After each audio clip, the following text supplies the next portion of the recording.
In this video, we are discussing conditional operators in Java. We are discussing how to use the conditional operators in Java.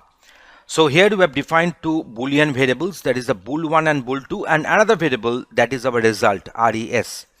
Bool1 has got initialize with true and bool2 has got initialize with false. So result is equal to bool1 or bool2. You can find that here we have used double filter sign. So true when at least one of the value, if it is true, then the outcome will be true, and that is the basic logic of OR. And in this case, this result is equal to bool1 and bool2. So that is our double ampersand, which is another conditional operator. So true when both values are true here. So here we are expecting that result will be printed as true because one of the values is true here, bool1 is true. But here we are expecting that the result will be printed as false because here this bool1 is true but the bool2 is false. So now let me go for the execution. You can find that it is true and it is false and it is according to our logic.